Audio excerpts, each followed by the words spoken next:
Урматтуу Москвада эмгектенген мекендештер, сиздерге границага кирди чыкты жасоо зарылчылыгы жаралса, анда биз сиздер үчүн кызмат кылабыз. Күн сайын Казакстанга жолго чыгабыз. Барып келүү убактысы 1,5 күн. Сиздерди тейлөө үчүн стажы жогору айдоочулар 17 орундуу ыңгайлуу Альфард унаалар даяр. Унада Wi-Fi сыналгы бар. Кол телефондорду кубаттоо үчүн шарттар каралган. Мындан сырткары жолго чыгаар алдында кара тизмеде бар жок экениңизди акысыз текшерип беребиз. Анан да границада жаралган көйгөйлөргө жардам колун сунабыз. Шашылып калыңыз. Байланыш үчүн телефондорубуз 8 968 402 42 72. Биздин дарек метро проспект Мира. Алымкадыр Бейшеналиевке козголгон кылмыш иштердин бардыгы токтотулду. Мурдагы саламаттыкты сактоо министри Алымкадыр Бейшеналиевке карата козголгон 7 кылмыш иши тең токтотулду. Мындай маалымат анын жактоочусу Кайсын Абакиров тарабынан белгилүү болду. Жактоочунун билдиришинче, кылмыш иштери август айында эле токтотулган.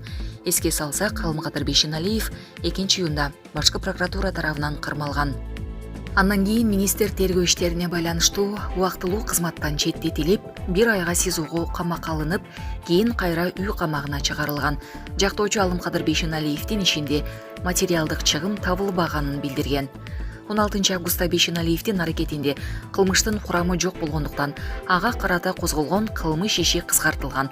19 августта саламаттыкты сактоо министри кызматынан бошотулуп, ошол эле күнү Ысык көлдүн Чолпон Ата шаарындагы Алтын балалык реабилитациялык борборунун директору болуп дайындалган. Булак Суперкежи. Орусиянын жарандарынын Кыргызстанга агымы азайганын чек ара кызматы билдирүүдө. 31 октябрда Жогорку кеңештин социалдык саясат комитетинде депутаттардын суроолоруна жооп берип жатып, мекеменин өкүлү Нурланбек Жалбиев Орусиядан келгендердин агымы азайып, мурдагы калыбына келип калганын, алардын саны Орусияда мобилизация жарыяланган 21 сентябрдан тартып, октябрдын ортосуна чейин адаттагыдан көп болгонун маалымдады. Жалбиевдин айтымында кээ бир орусиялыктар Кыргызстан аркылуу башка өлкөлөргө чыгып кетишти. Орусиялыктардын келиши менен Кыргызстанда үйлөрдүн ижара акысы жогорулап, айрым тейлөө кызматтары кескин кымбаттап кеткен.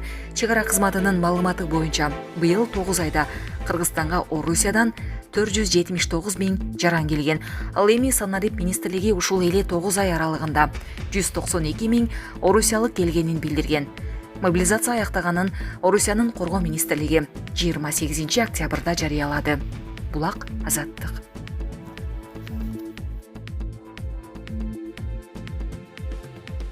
Россия ШКУда SWIFT системасынын аналогун түзүүнү сунуштады.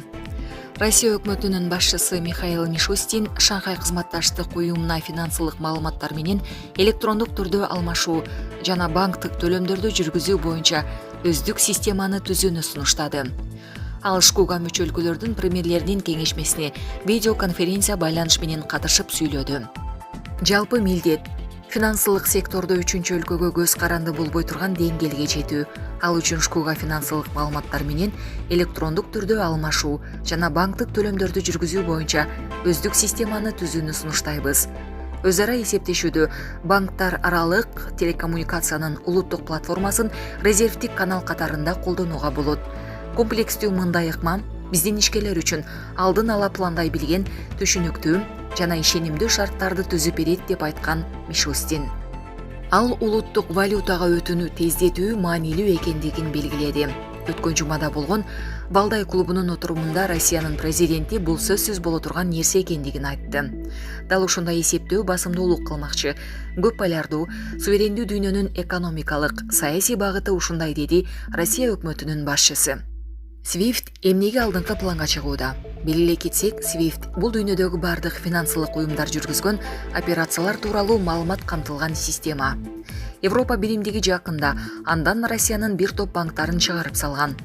Россия президенти Владимир Путин Россия Борбор Азия өлкөлөрү менен өз ара эсеп кысапты финансылык маалымат алмашуунун россиялык системасы менен жүргүзө тургандыгын айткан.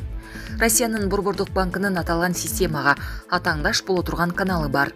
Ал 2014 жылдан бери иштеп келе жаткан финансылык маалыматтарды берүүнүн россиялык системасы. Булак Спутник Кежи. TikTok Орусиядагы кызматкерлеринин Кыргызстанга көчүүнү суранды. Орусияда жарым-жартылай мобилизация жарыялангандан кийин TikToктун Орусиядагы кеңсесинин кызматкерлерин 3 өлкөгө — Арменияга, Казакстанга жана Кыргызстанга көчүрүү сунушталган. Бул тууралуу Орусиянын РБК басылмасына компаниянын мурдагы кызматкери билдирген. Атайын аскердик операция башталганга чейин TikToктун Орусиядагы кеңсесинде 200-300 кызматкер иштеген.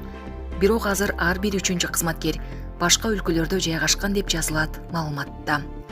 Жарым-жартылай мобилизация башталгандан кийин компания Орусиядан иштөөнү улантууну каалабаган кызматкерлерге 3 өлкөнүн бирине көчүүнү сунуштаган. Бирок транспорт, турак жай сыяктуу маселелерди кызматкер өзүнө алууга тийишели. Ошол эле учурда бул вариантты колдонуу үчүн алар башка өлкөдөн иштөө үчүн эмгек келишимине кошумча келишим түзүшү керек болчу. Мындан улам кызматкерлер бул сунушту колдогон эмес. Булак Суперкежи. Жарандык активист Семетей Таласуулу камакка алынды. Бул тууралуу укук коргоочу Азиза Абдурасулова билдирди.